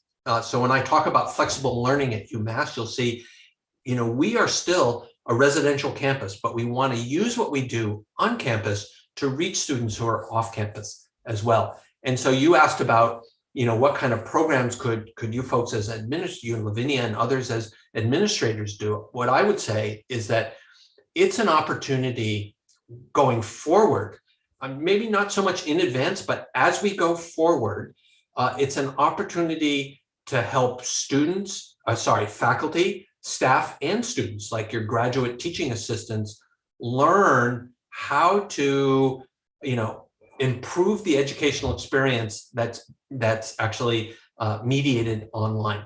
So I don't know about you and your faculty, but I can tell you our faculty, in the space of 2 weeks, last March in the United States, we went from being fully open to fully closed, right? I mean, it just happened so quickly.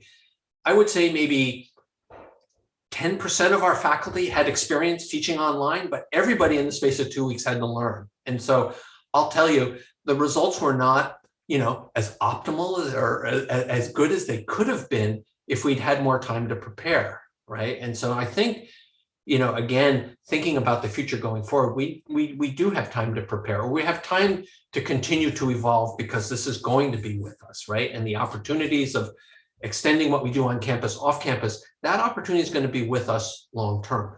So in my university, and actually what I'm leading co-leading in my university, is we are starting a program.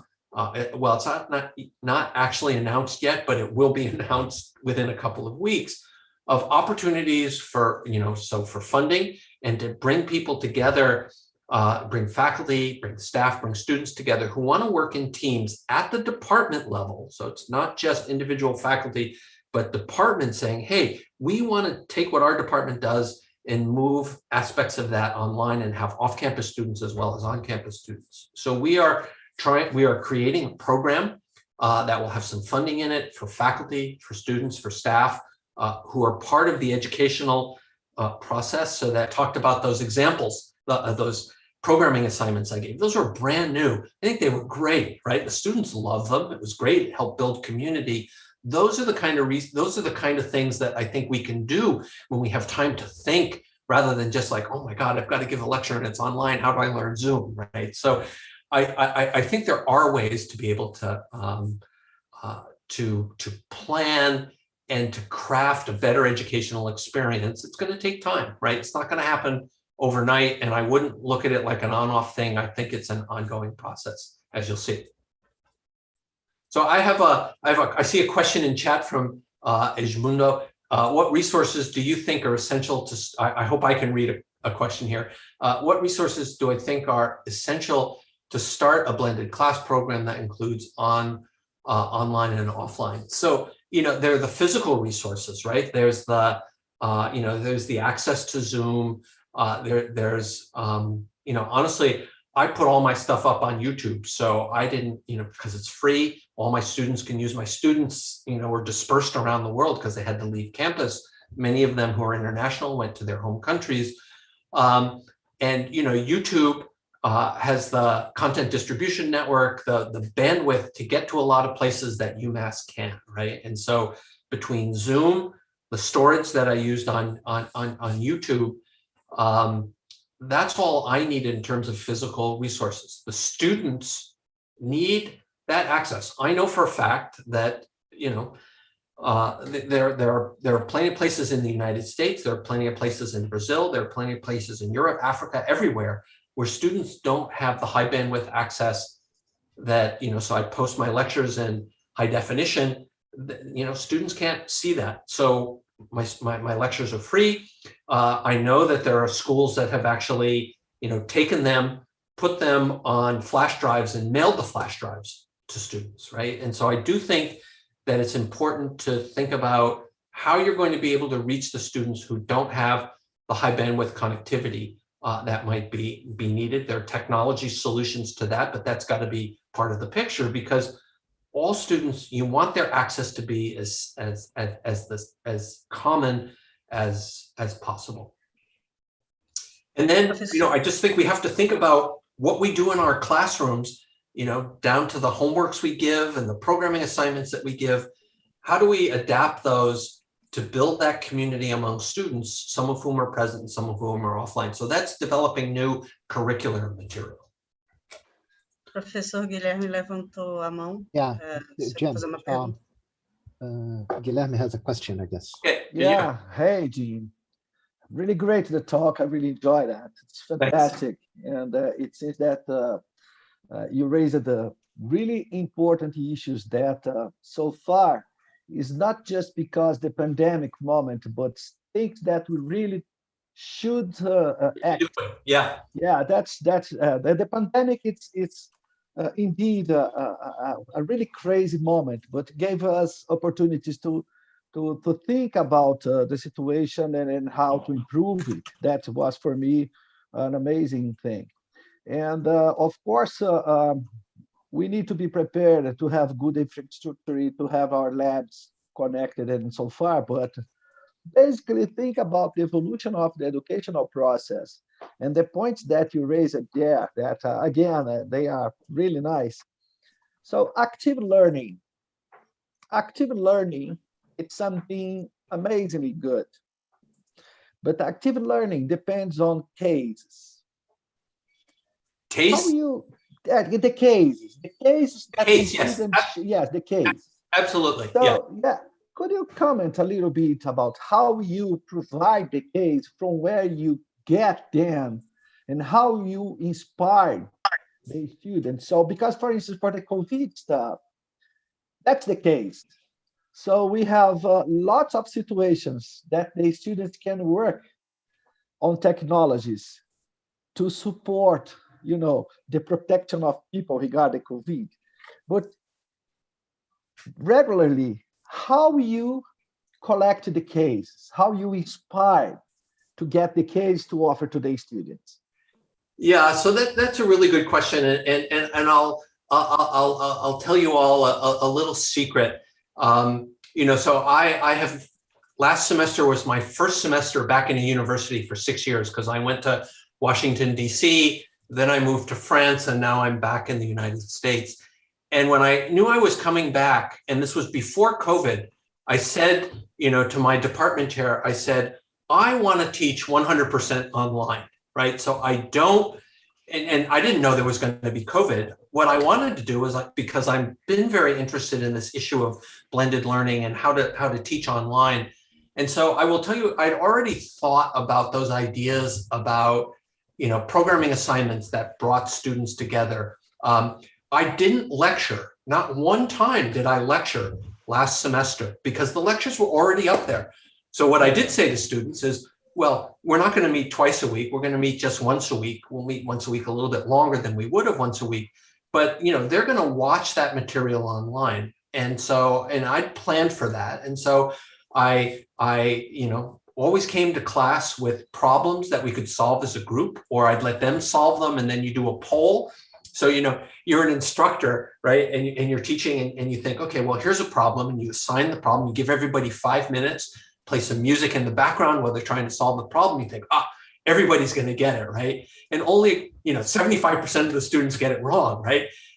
As a teacher, that's great to know, right? Because something hasn't quite clicked there yet. And so I think that online problem solving, the polling, and, having students do something and being able to respond, okay, vote for one of these 6 answers, which one's correct.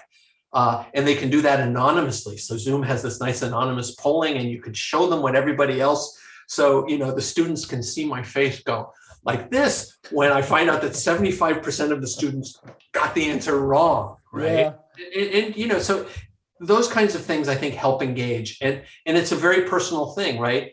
From one, even one network course to another, it's going to be different. And certainly, if you think of, UFRJ or I think of UMass as a whole, a history course is very different from a computer science course, is different from a music course, is different from dance.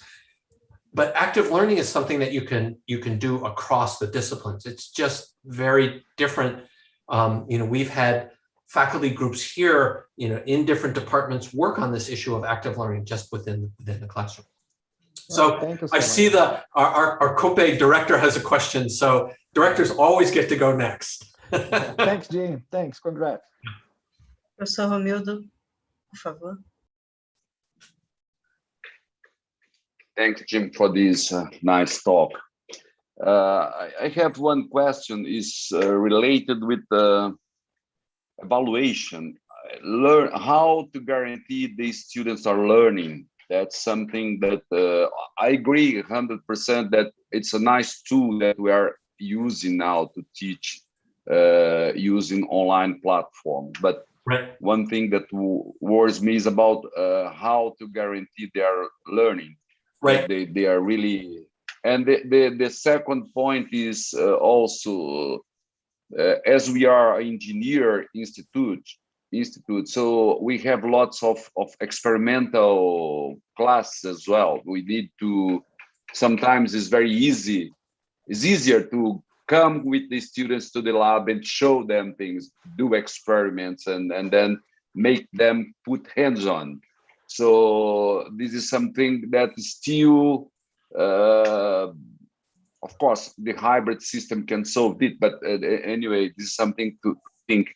And the other point of my question is related with the student background for online learning. So if we have big disparity from the background the student has, so I see that when you are, okay, you have the books, you have the tutorial, you have everything, but if not all of them will have the same initiative, and also more than that, the same facilities, because they have very different background. In a country like Brazil, that we have socially, we are very different. We have a small part of population that has access to everything, and huge part of population that has no access. I'm not talking just about the machines, but also the environment, the house they have are different. So sometimes they have many people in the same room, kids with different age. So these are some challenges that maybe you can discuss a little bit. Yeah. Wow. I mean, we could talk for a whole hour on all three of those. But I'm sorry. No. I mean, they're all good questions. Honestly, I don't have answers for them, but I can tell you sort of my thinking on those. So let me start with evaluation and our students' learning. Right. The normal way we do that is we give them homeworks, we grade their homeworks, we give them exams, we grade their exams. So you can do that online, right? There's concerns about, well, do people cheat? Do students cheat? There are ways, through randomization of questions. So, for my book, I have this site where students can go, right? There's an algorithm called Dijkstra's algorithm that students really need to know, right? Well, you can generate, we have a little program there that can generate an infinite number of instances of the program, and it'll give the students the answers, right? To make sure that they know what they're doing. And if they have to take an exam, we can generate a question that will go on their exam that's randomized also. And so I do think there's, in terms of measuring, examining, grading things, learning management systems, we didn't get a chance to really talk about those, I think are going to be really important tools going forward. In the US, there are a couple of standard ones: Blackboard, Canvas, Moodle, which is open source, are three of the most popular ones. Honestly, I had never used an LMS until last semester when I had to. And now I'm a huge fan of them. So now with my textbook, I give out LMS modules to faculty. And let me tell you why I like them. I hate grading, right? There's nothing worse than getting a stack of exams that big that you have to grade, right? You get a stack that big and you say like, oh my God, that's my next 4 days worth of work to go through that, right? Well, LMSs can help with that. And then what it does is it frees you, it frees me, it frees my teaching assistants.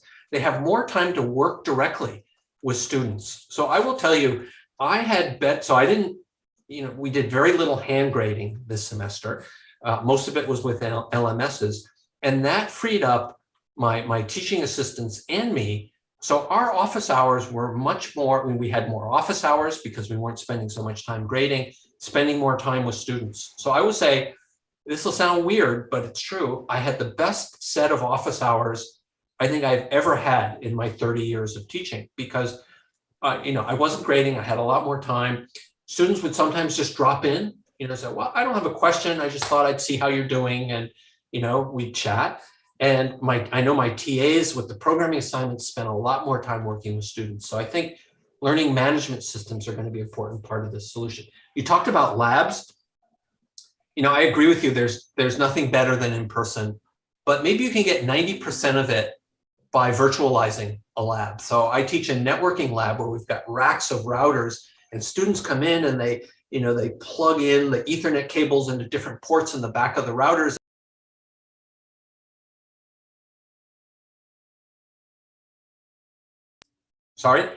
They run experiments, and that's what they would normally do in person. We've now virtualized those labs, and it's not quite as satisfying as taking a cable out here and plugging it in here and typing something in, standing in front of the racks of routers. But it's actually probably closer to what people do in real life because people are always working remotely in real life if you're a network manager.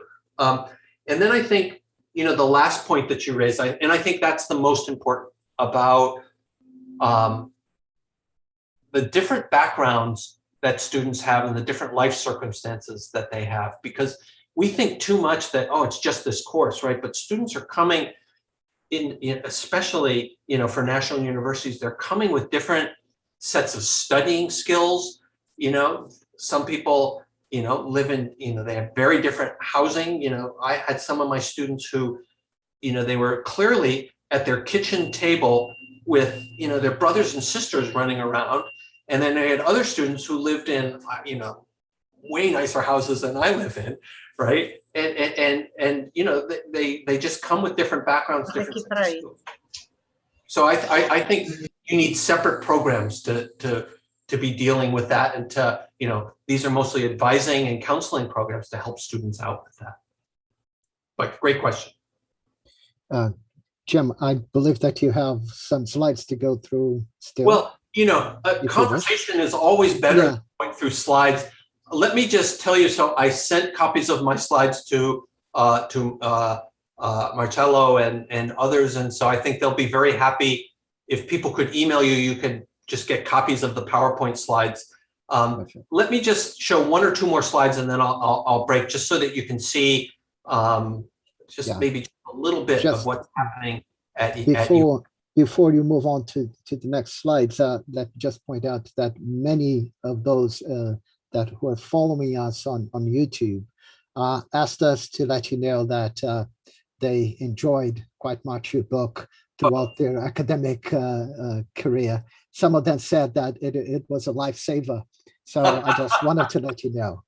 So isn't that what you love as a faculty member? So, I do. So send me an email. If somebody made that comment in YouTube, send me an email, because there's nothing that makes a professor's life happier than hearing from a student who says, oh, I really, I loved your course, or I love your teaching material. And so when I get emails like that from students, from around the world in particular, it makes my day. So I love to hear from students. I'll forward them to you. So thank you.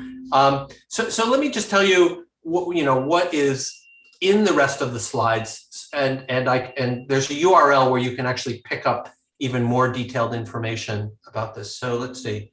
I'm not sharing my slides yet. There we go.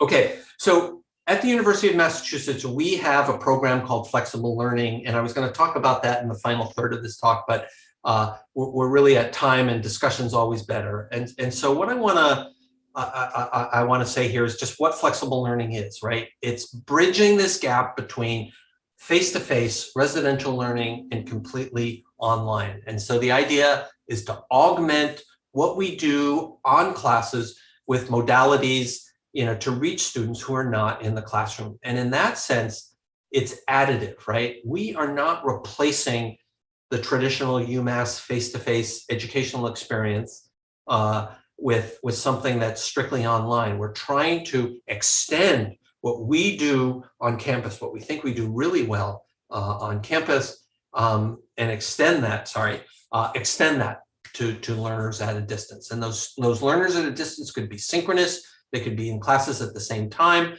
They could be doing it asynchronously, like, we post the lectures on YouTube. And we're also trying to extend this to student activity beyond the classroom. So exactly the kinds of student services, for example, that we were just talking about. Okay, so let me say, I'm a professor. I can assign you homework, right? So let me assign you homework, and you can get everything that I was going to say here.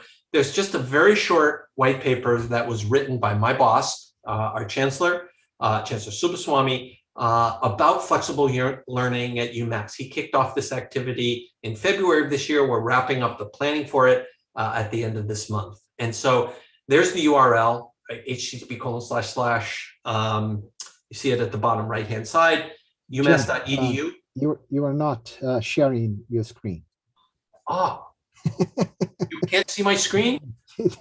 No, you stopped sharing. Oh, sorry. Actually, I noticed my video went out also. So let me share my screen again. Try it here. Perfect. Now it works. Okay, good. All right. So these are some of the perks of teaching on.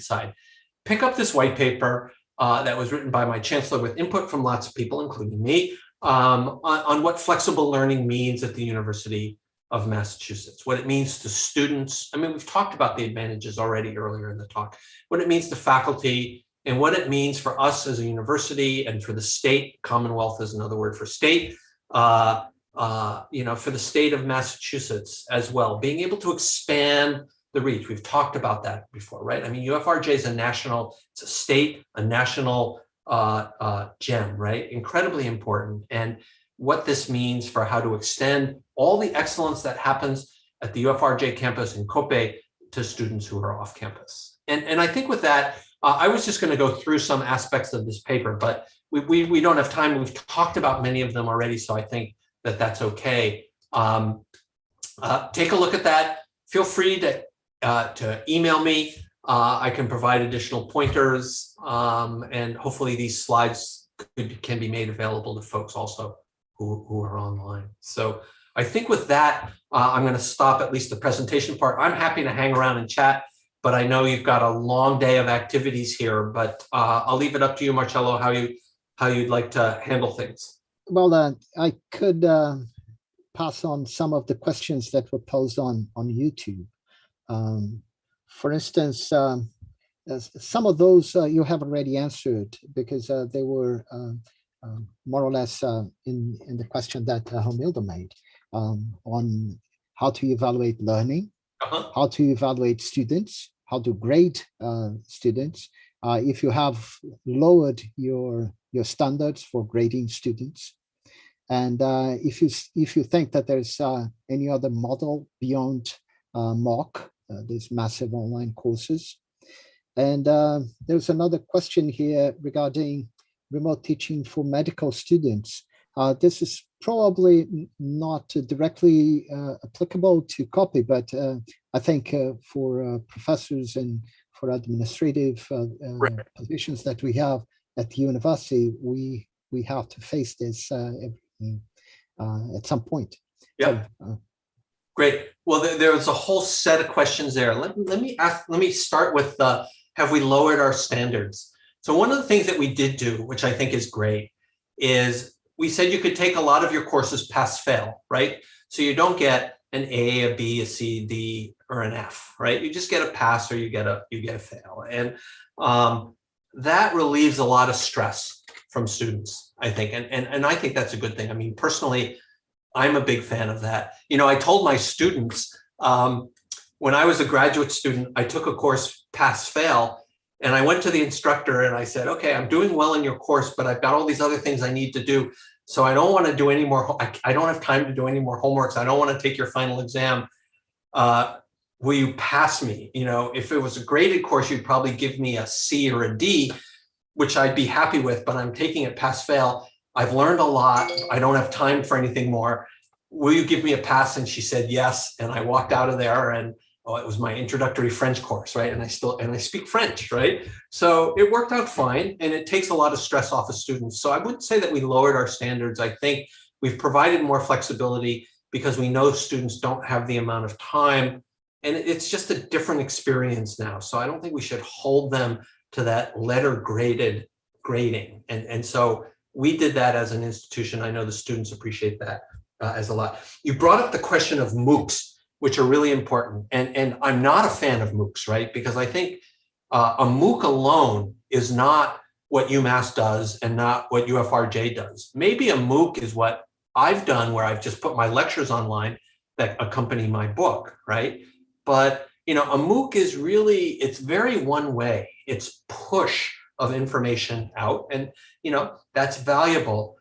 But the class is really about that interaction, right? And I think MOOCs and MOOCs at even, you know, MOOCs at scale, except for maybe the very best ones, you know, MOOCs are not, they don't have that contextualization that I talked about earlier for the individual students. They don't have that personalization. It's a push rather than a back and forth. And so what I aspire to do, what we aspire to do at UMass, what I imagine you aspire to do at UFRJ, is something different than MOOCs, right? It's something more personal. It's something more about being in a class with a lot of other people, some on campus, some off campus. And the last one was about medical. So I don't know anything about medicine, but I do know something about nursing and nursing credentials. We have a nursing PhD program. They have an online program in nursing. I talked to one of our trustees at the university here at UMass is a nurse, and, you know, so the trustees are the people, you know, they're really high up, right? They sort of basically tell our chancellor what to do. And we were talking about flexible learning, and you know, she said, you know, she's a nurse. She was always very doubtful about this, but that she's found that it's been very valuable for her profession. So all I will do is that I have it from at least one good source, that there are good ways to do it online. I honestly don't know what they are, because it's not my area of expertise, but our nursing program has a very highly regarded online PhD program in nursing, and some program online to support clinical as well. I mean, in a sense, there's no replacement for some of the clinical experience, but some of the education can be put online. Yeah, thank you. Yeah, I guess most of the questions we were able to address.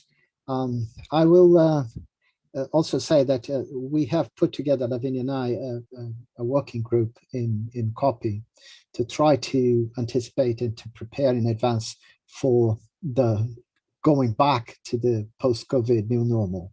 And Edmundo is part of the group, and he has invited you to act as our advisor, or say a foreign attaché or something like this. Well, anyways, so we think that it's very good if we have the opportunity to exchange experiences and learn a little bit from what you've been doing in UMass, and pass on some of the experiences that we have here, things that worked and that haven't worked so well. Yeah, I've been talking with Edmundo and others about that, and so I'm really looking forward to that. You know, we actually have a long history of collaborating between our institutions. We've done joint courses together. A couple of your faculty were PhD students in my research group. And so, I think we have wonderful ties, and I look to building even more ties between our institutions. And honestly, I look forward to coming down again in person. Yeah, well, you were invited. So as soon as we're over this period, we'll be very happy to have you here for a cafezinho. And and I'm also very happy that you'll be collaborating with us in this effort that we have for trying to prepare the copy for this new adventure that will come after COVID. So I'll also tell those who are in the audience that if maybe some of the questions were not properly addressed, it's my fault, because there are so many comments and questions, and I maybe overlooked some of them. So please email them to me, because we are in touch with Jim, and I'm pretty sure that he'll be happy to address them, even though it will be offline, but I'll pass on his comments to you. And if you think about something different that you would like to ask, or comments that you would like to make, just feel free to email those to us, to Lavinia or myself, and we'll discuss those with Jim. And I'll also let you know that we are aware of this new reality that we are living. And at Copy, we are trying to prepare and even collaborating with people that have been working with this as well, such as Jim and the work group that they have in UMass addressing that. So I thank you, Jim, very much for your time, for the wonderful presentation that you gave to us. It was a gift. So I'll email to you the comments that those people made on your excellent book. So you'll be very happy to receive them as well. Okay. So thank you very much. If you want to say a few words. Obrigado. And for those of you who are students, if you're still online, I wish you the best in your studies. You're coming to a fabulous university of amazing people on the faculty there. And, I wish all of you as Brazilians also just a hopefully swift exit from COVID. Thank you, Jim. I'll pass the word now to Professor Susana Kahn Ribeiro, who is our Vice Director, for closing down this. Obrigada, Marcelo. Thank you, Jim, for your excellent talk. Very interesting. Susana.